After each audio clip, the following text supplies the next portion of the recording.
Hello বন্ধুরা, নীলাদ্রি পাহাড়ে সবচেয়ে উঁচু চূড়ায় একাকী একটি ছোট কাপড়ের ঝুপড়িতে থাকত রূপসী।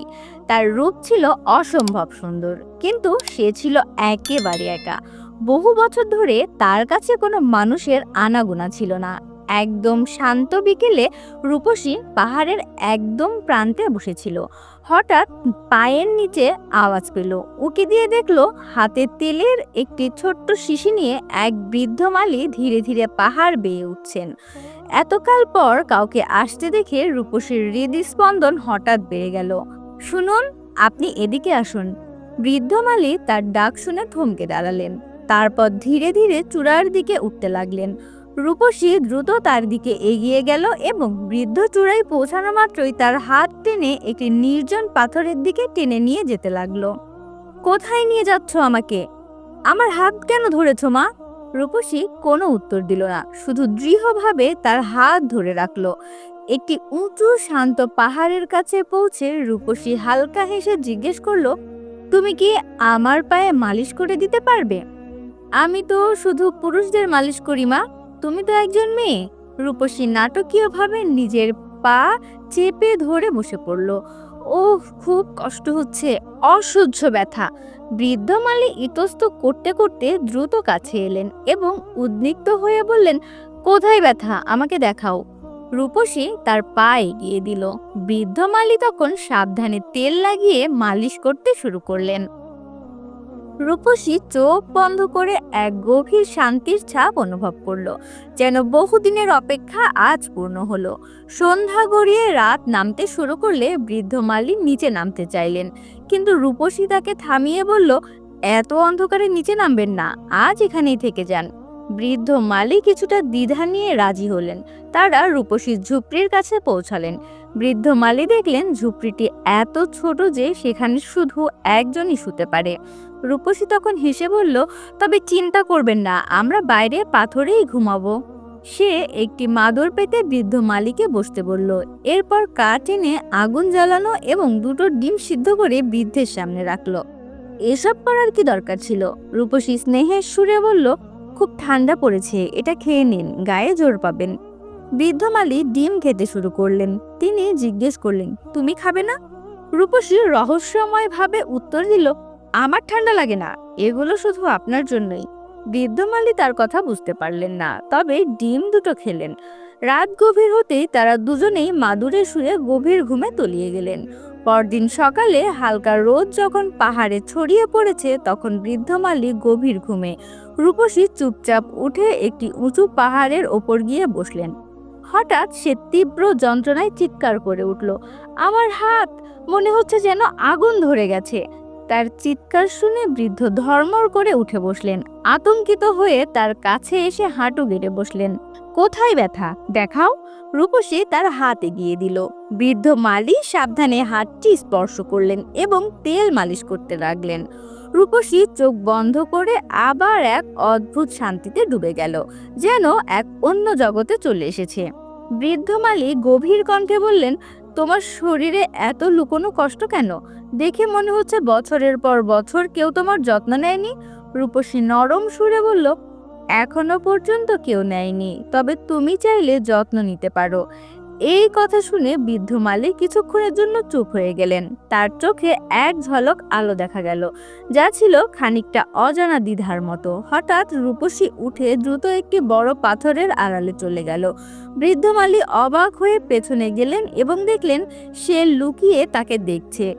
এখানে কেন বসে আছো? রূপসী উত্তর দিল, এই জায়গাটা কত শান্ত, এখানে শুধু তুমি আর আমি। এরপর গভীর হয়ে আবার জিজ্ঞেস করলো, এবার বলো তোমার ইচ্ছা কি, এখানেই থাকবে না ফিরে যাবে? বৃদ্ধ মালি কোনো উত্তর দিল না। দুজনের মাঝে এক মুহূর্তের গভীর নীরবতা নিভে এলো।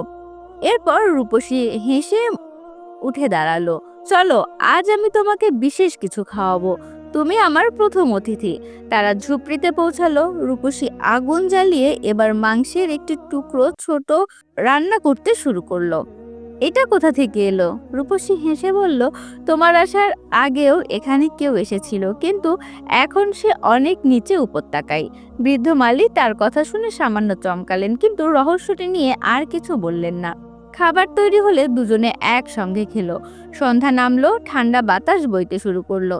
রূপসী তার হাত ধরলো এবং পাহাড়ের সেই উঁচু পাথরের দিকে নিয়ে গেল। সেখানে বসে রূপসী বলল, আজ তুমি আমার মাথা মালিশ করবে, খুব ব্যথা। বৃদ্ধ মালি কিছুক্ষণ ভাবলেন, তারপর বললেন, যদি তুমি এতে শান্তি পাও তবে আমি তোমার সব ব্যথা কমানোর চেষ্টা করব।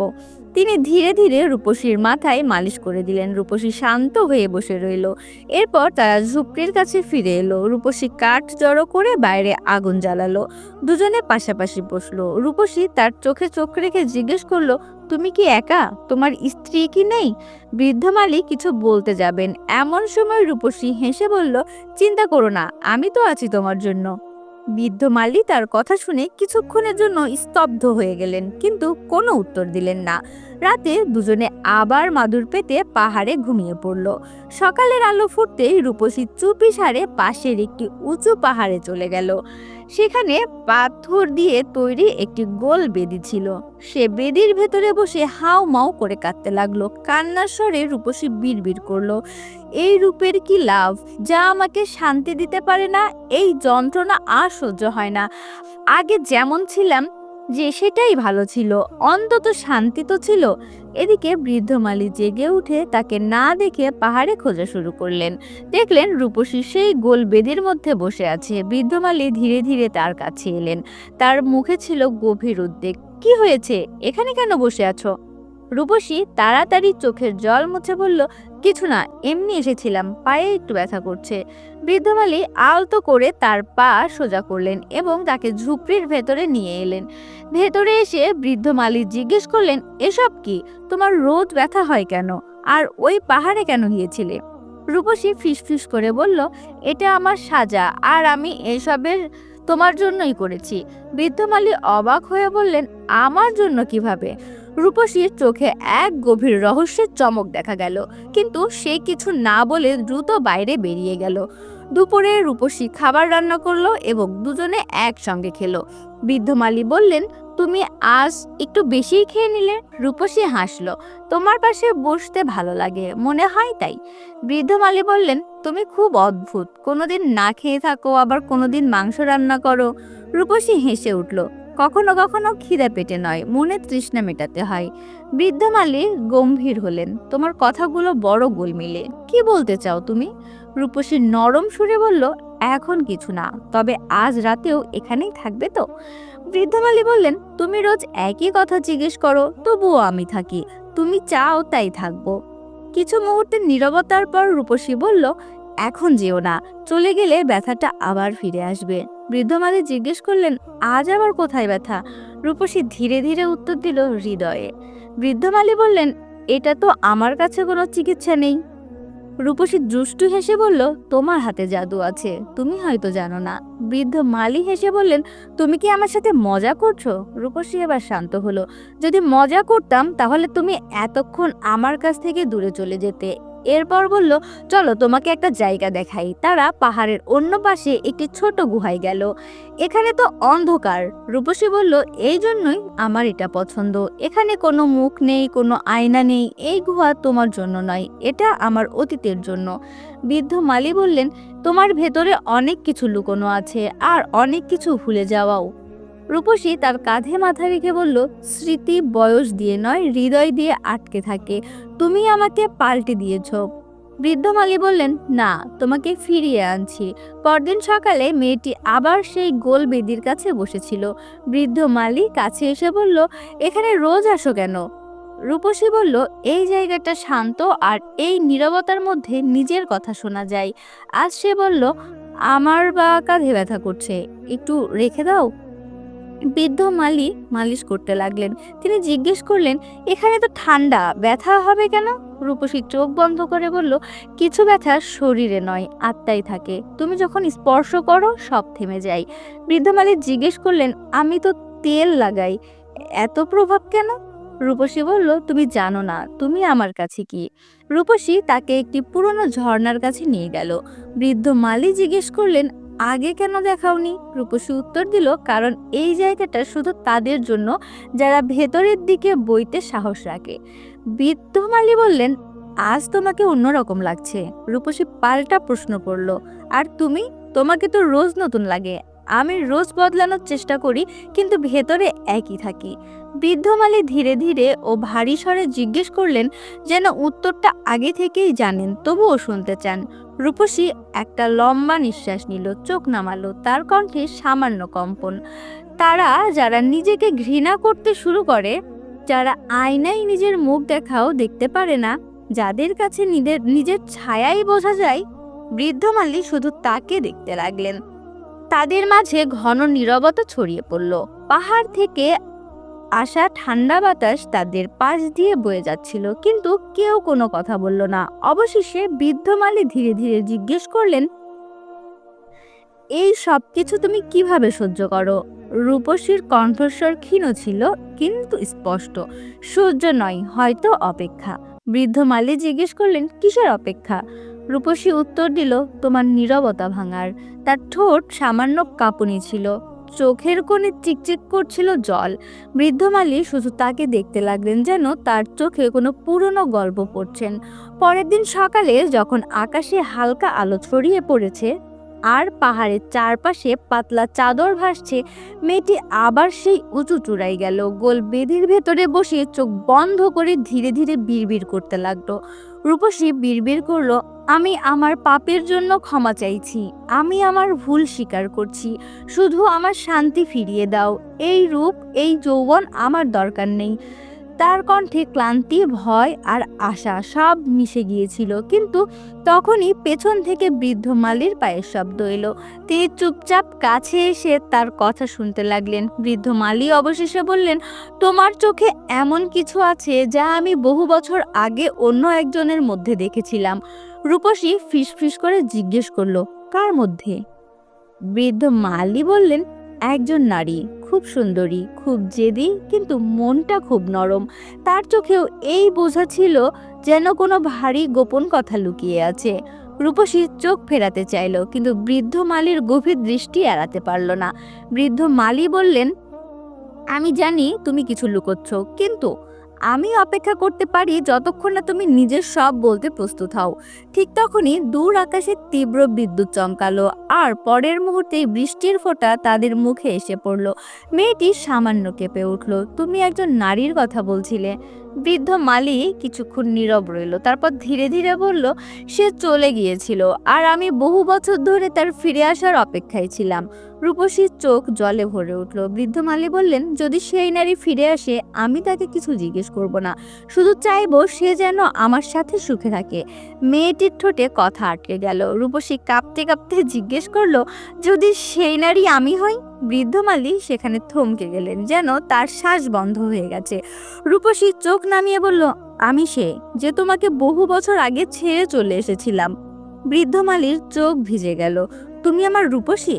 ফিসফিস করে বলল, হ্যাঁ, আমি তোমার স্ত্রী, সেই যে তোমাকে একা ফেলে চলে গিয়েছিল। চারপাশের বাতাস যেন থেমে গেল, যেন পাহাড়েও তাদের কথা শুনছে। রূপসী ধীরে ধীরে বলল, আমার ভয় ছিল তুমি হয়তো আমাকে ক্ষমা করবে না। বৃদ্ধ মালি এগিয়ে গিয়ে তার কাঁপতে থাকা হাত ধরল। রূপসীর চোখ থেকে বাঁধ ভাঙল, জল গড়িয়ে পড়ল। রূপসী বলল, আমি শুধু তোমার জন্য সুন্দরী হয়ে থাকতে চেয়েছিলাম, কিন্তু এই চাওয়াই আমার কাছ থেকে সব কেড়ে নিল। বৃদ্ধ মালি বললেন, তোমার সাথে কি হয়েছিল? আজ সব সত্যিটা বলো। রূপসী গভীর শ্বাস নিল। রূপসী বলতে শুরু করলো, সেদিন আমি একা বেরিয়েছিলাম। মনে একটাই আকাঙ্ক্ষা ছিল, আমি পৃথিবীর সবচেয়ে সুন্দরী নারী হব। হাঁটতে হাঁটতে এক জনমানবহীন মাঠে পৌঁছলাম। সেখানে এক ভাঙা ঝুপড়ির এক অদ্ভুত মহিলাকে পেলাম, কালো জাদু করা এক ডাইনি। সে বলল, যদি চিরকাল যৌবন ধরে রাখতে চাও, তাহলে একটি মূল্য দিতে হবে। আমি কিছু না ভেবেই রাজি হয়ে গেলাম। রূপসী বলল, সে আমাকে তাবিজ দিল, মন্ত্র শেখালো এবং বলল, প্রতি মাসে কোনো জীবিত প্রাণীর রক্ত শরীরে লাগাতে হবে। প্রথমে ছোট পাখি দিয়ে শুরু করলাম, তারপর খরগোশ, তারপর ছাগল। তারপরে আমার শরীরে অদ্ভুত যন্ত্রণা শুরু হলো। মনে হতো যেন ভেতরে কিছু পচে যাচ্ছে। কখনো কোমর থেকে তীব্র ব্যথা, কখনো হাতে জ্বালা, কখনো মনে হতো হৃদস্পন্দন বন্ধ হয়ে যাবে।